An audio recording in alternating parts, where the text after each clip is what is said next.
I never thought I'd end up here, sitting alone in a quiet house, pouring my story out to strangers on Reddit. But after what happened at the pool party last weekend, I don't even know who to talk to anymore. Everyone who was there saw the truth, yet somehow, I feel like I'm the last to understand what it really means. Let me back up. My wife, Emily, and I have been married for 8 years. We were one of those couples everyone thought had it all figured out. Good jobs, a nice house, a group of mutual friends we'd grown close to over the years. Sure, we had our ups and downs like anyone else, but I never thought we'd end up here. Last Saturday, one of our closest friends, Mike, threw a pool party at his place. He does this every summer, a big get-together with food, drinks, music, and a mix of couples and single from our circle. Emily was especially excited this year, more than usual. She spent extra time shopping for a new swimsuit and even splurged on a professional blowout for her hair. When I teased her about going all out, she just laughed. It's summer. I want to look my best, she said, flashing me that smile that used to make me feel like the luckiest guy alive. When we arrived, the party was already in full swing.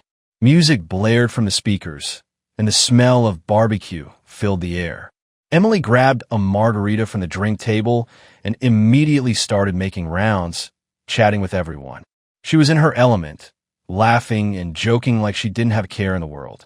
I, on the other hand, hung back. I've never been the social butterfly she is, and honestly, I was content nursing a beer and watching the action from the patio. That's when I first noticed something odd. Emily was talking to one of our mutual friends, Chris. He's the kind of guy who always seems to be at the center of attention, tall, charming, a bit too flirty for my taste. Normally, I wouldn't think much of it, but there was something about the way she leaned into him, her laugh just a little too loud, her hand brushing his arm. I tried to shake it off. It's just Emily being friendly, I told myself. Don't be that guy. But as the afternoon went on, the little things started adding up. The way Chris's eyes followed her every move. The way she seemed to find excuses to stand near him, even when she wasn't talking to him. At one point, when I walked over to refill my drink, I caught them in what looked like an intense conversation by the poolside. Emily's hand was on his shoulder, and she was laughing at something he said.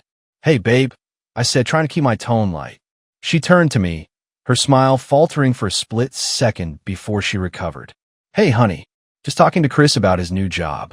Did you know he got promoted?" "No, I didn't," I said, my eyes flicking to Chris. He grinned, raising his beer like he didn't have a care in the world. As the day turned to evening, the party got rowdier. People started jumping into the pool fully clothed, drinks spilled, and the music got louder.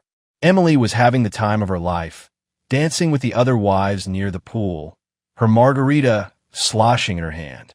I wanted to join her to share the fun, but something kept me rooted to my seat. Then it happened. I was standing near the grill, talking to Mike, when someone called out, "Cannonball." I looked up just in time to see Chris leap into the pool, splashing everyone in a 10-foot radius. Emily was at the edge, laughing as water soaked her sundress. But instead of stepping back, she reached out a hand to help him out of the pool. What happened next played out in slow motion. Chris grabbed her hand, but instead of pulling himself up, he tugged her into the water. She screamed, laughing as she landed with a splash. When they surfaced, they were tangled together, their arms around each other in a way that didn't look innocent. The laughter around the pool died down as people started to notice. Emily and Chris pulled apart quickly, but the damage was done. The looks on everyone's faces said it all. I confronted her later that night, but Emily brushed it off. "Oh, come on, Eric," she said, rolling her eyes. "It was just a stupid pool party. You're overthinking this." But I wasn't so sure. The way Chris had looked at her, the way she'd acted around him, it wasn't just friendly. And I wasn't the only one who noticed. The next day, Lindsay, another friend from the party, texted me, "Hey, Eric, are you okay? I saw what happened with Emily and Chris yesterday. If you need to talk, I'm here." That's when I knew this wasn't just in my head. I couldn't shake the image of Emily and Chris in the pool. The way they clung to each other, laughing like they were in their own little world, wasn't just playful. It felt like something deeper, something I wasn't meant to see. The text from Lindsay confirmed I wasn't crazy. Others had noticed it too. And if Lindsay, the queen of minding her own business, thought it was serious enough to reach out, I knew I couldn't ignore it. The morning after the party, Emily acted like nothing had happened. She hummed to herself as she made coffee, her phone buzzing constantly with notifications. "Looks like someone had fun yesterday," I said, trying to keep my tone neutral. She smiled, glancing up from her phone. "Yeah, it was a great party. Everyone was so relaxed and happy. We need more weekends like that," I replied, watching her closely. "Anything interesting happen while I wasn't looking?" She paused, her smile faltering for just a second before she recovered. "What do you mean?" I shrugged, keeping my expression casual. "I mean, you and Chris seem to be getting along pretty well." Her laugh was forced. "Oh, come on, Eric. You're not seriously jealous, are you? It was just a bit of fun." He pulled me into the pool as a joke. Everyone was laughing. Not everyone, but I didn't say that. Instead, I nodded slowly. "Right? Just a joke." She sighed, walking over to place a hand on my shoulder. "You need to relax. You're reading way too much into this." Maybe I was, but maybe I wasn't. That afternoon, I decided to dig a little deeper. Emily was in the shower, her phone left unattended on the kitchen counter. She'd always been careless with it, trusting that I wouldn't pry. And I hadn't until now. My hand shook as I picked it up, scrolling through her messages. Most were innocent chats with Lindsay, a group thread with her book club, but then I saw it a message thread with Chris. I hesitated, my thumb hovering over the screen. Part of me didn't want to know, but the rest of me couldn't let it go. The texts weren't explicit, but they were suggestive. "Chris, last night was hilarious. I'm still laughing about the pool. Emily, you're a bad influence. Eric's still sulking about it. Chris, he'll get over it. You were amazing out there, like a queen holding court." The conversation was playful, flirty in a way that made my stomach churn. But then came the text that sealed it for me. "Chris, let's grab lunch this week. Just us. There's something I want to talk to you about." Emily, "Sure. Name a time and place." Winking face. I put her phone back where I found it, my heart pounding. This wasn't innocent. Emily had crossed a line, and Chris was more than happy to go along with it. I spent the rest of the day trying to act normal, but my mind was racing. I needed more proof, something undeniable. That's when I remembered Lindsay's text. I called her that evening, stepping outside to make sure Emily wouldn't overhear. "Lindsay, hey, thanks for checking in." "I've been better," I said, trying to keep my voice steady.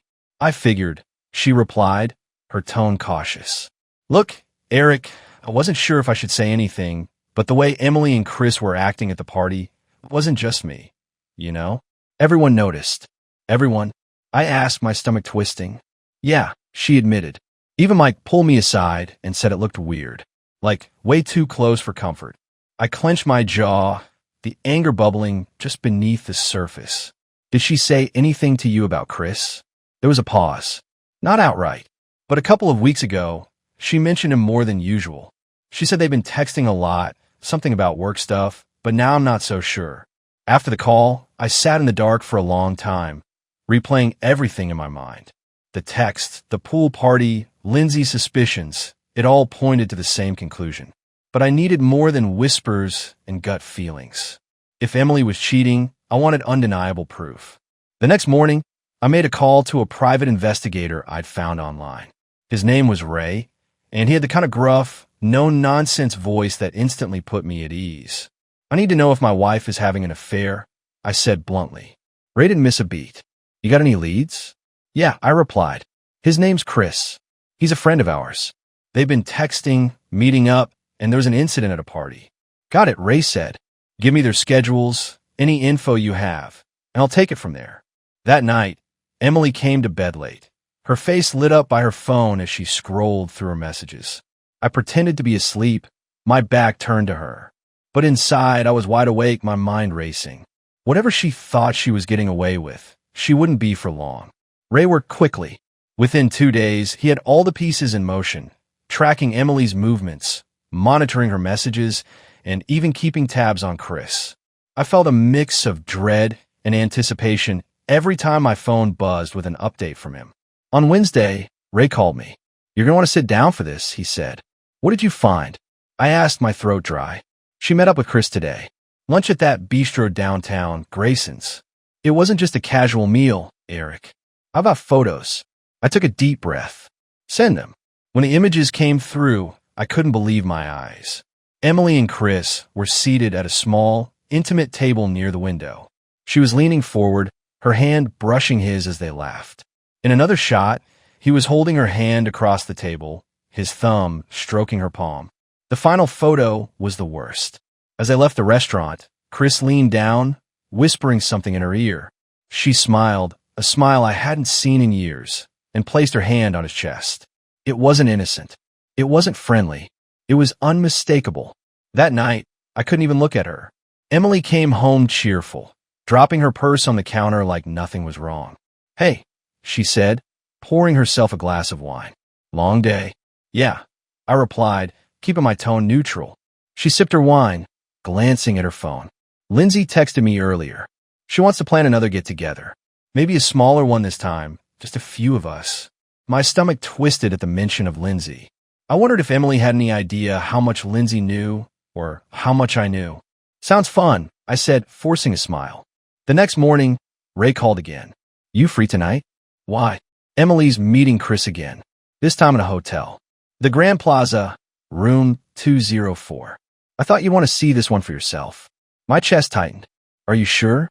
"Positive," Ray said. "I've already confirmed the reservation under his name. She'll be there." That evening, I told Emily I had to work late. She didn't even question it. "Okay," she said, barely looking up from her phone. "I'll probably go to bed early." I nodded, grabbing my keys. As I drove to the Grand Plaza, my hands gripped the steering wheel so tightly my knuckles turned white. This was it, the moment I'd know for sure. Ray was waiting for me in the hotel parking lot. He handed me a small recording device. "Just in case," he said. We waited together in silence until Emily's car pulled into the lot. She stepped out, dressed in a sleek black dress I'd never seen before, her hair freshly styled. My stomach churned as I watched her walk confidently into the hotel, checking her phone as she went. "Room 204, Ray reminded me. I followed her inside, staying far enough behind to avoid being noticed. She didn't even hesitate as she made her way to the elevator, pressing the button for the second floor. When I reached room 204, the door was slightly ajar. I heard laughter from inside, Emily's laughter, light and carefree. My hands shook as I pushed the door open, just enough to see. Chris was there, sitting on the edge of the bed, a bottle of champagne in his hand. Emily was standing in front of him, her hands on his shoulders. She was laughing at something he'd said, her body language completely relaxed, completely at ease. "Emily," Chris said, his voice low and teasing. "You really are something else." She smiled, leaning in closer. "You're not so bad yourself." That was all I needed to hear. I pushed the door open, and they both froze. Emily's face turned pale as she stepped back, her mouth opening and closing like a fish out of water. "Eric," she stammered. What are you doing here?" Chris stood up quickly, his hands raised defensively. "Hey, Mun, this isn't Save It," I snapped, cutting him off. "I've seen enough." Emily reached for me, her voice shaking. "Eric, please, let me explain." "Explain what?" I shot back, my voice trembling with anger. "That you've been sneaking around with him behind my back. That you've been lying to me for God knows how long." "What's left to explain, Emily?" She burst into tears, covering her face with her hands. Chris muttered something about leaving, but I blocked his path. "Don't even think about it," I said coldly. "You're staying right here. We're going to settle this." Ray stepped into the room, his presence commanding. "We've got everything we need," he said, holding up his phone. "What the hell is this?" Chris demanded, his face turning red. "This," I said, gesturing around the room, "is the end of your little game. I've got photos, messages, recordings. You can't deny it anymore." Emily sobbed, falling to her knees. "Eric, please. I love you. It was a mistake. It didn't mean anything." I laughed bitterly. "Didn't mean anything? You threw away 8 years of marriage for something that didn't mean anything?" Chris tried to slink out of the room, but Ray blocked the door. "Not so fast, lover boy. You're part of this mess, too." I walked out of that hotel room, feeling a mix of fury and relief. The truth was out. Emily couldn't hide anymore, and I finally had the power to take control of my life. Walking out of the hotel, I felt a strange mix of emotions, rage, heartbreak, and a sense of clarity I hadn't felt in years. Emily's betrayal wasn't just about what she'd done. It was about the lies, the manipulation, and the fact that she thought I'd never find out.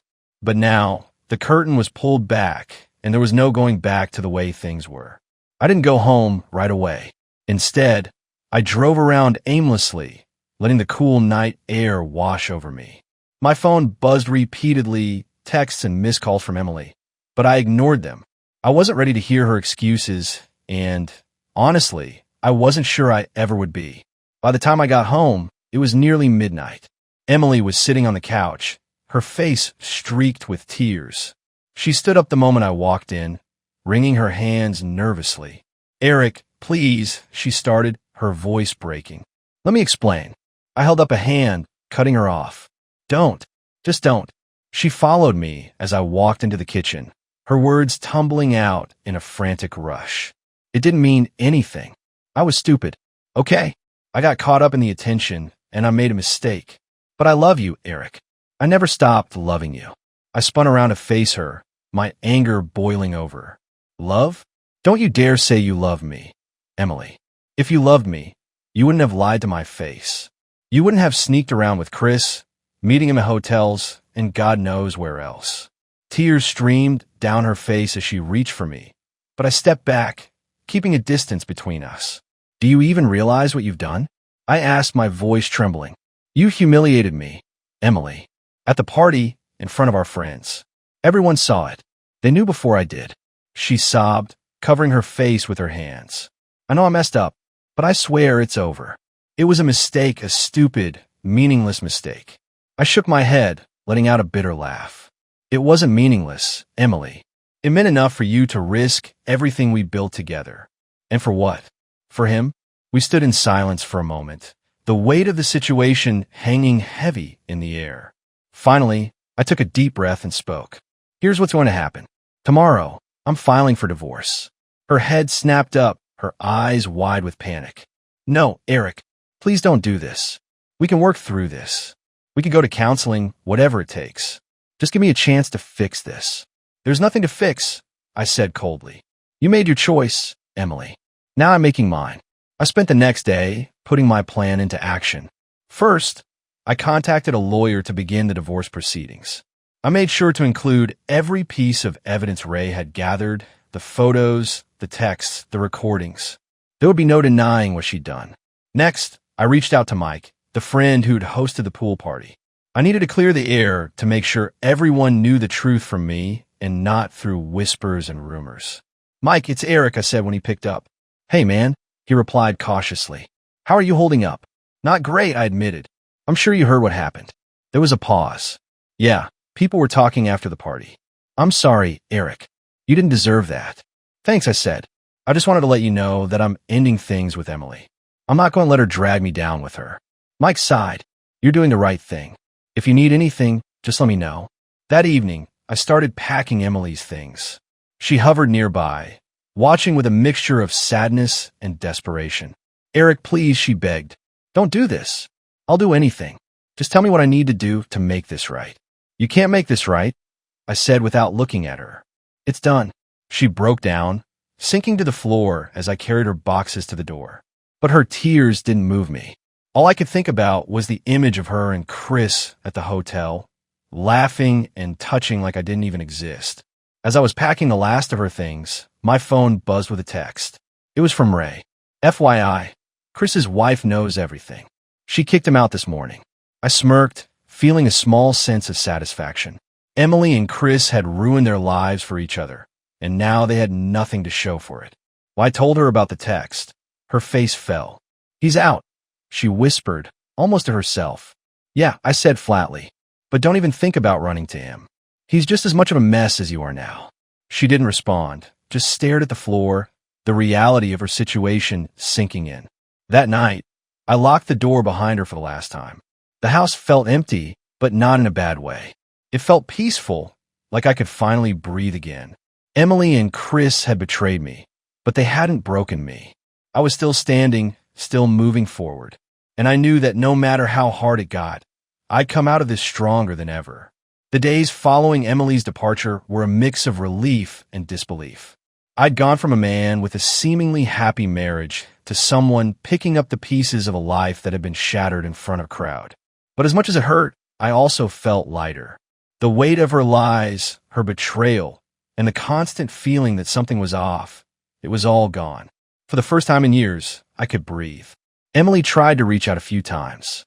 Her texts were desperate, full of apologies and promises to change. "Eric, please. I know I messed up, but I can't imagine life without you. Please don't throw everything away." I didn't respond. What was there to say? I made my decision, and there was no going back.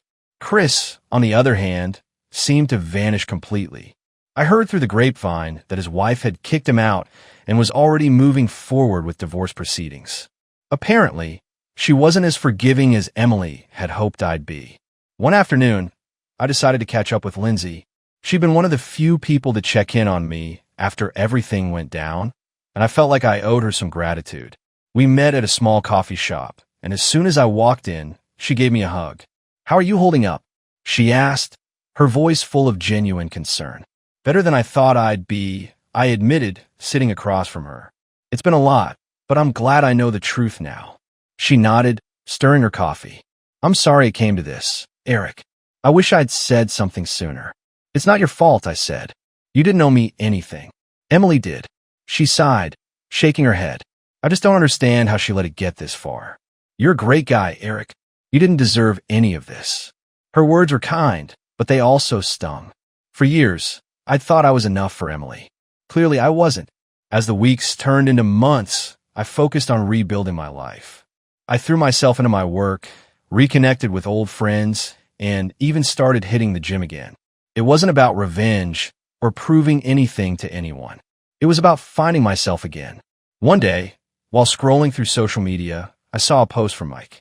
It was a group photo from the pool party, the last photo taken before everything fell apart. Emily and I were in it, smiling like we didn't have a care in the world. I stared at it for a moment, feeling a pang of sadness. But then I realized something. That smile wasn't real. I've been holding on to a version of our marriage that didn't exist anymore, and maybe it never had. One evening, I got a message from Rebecca, Chris's now ex-wife. Eek. I just wanted to say thank you for telling me the truth. It was hard to hear, but I needed to know. I hope you're doing okay.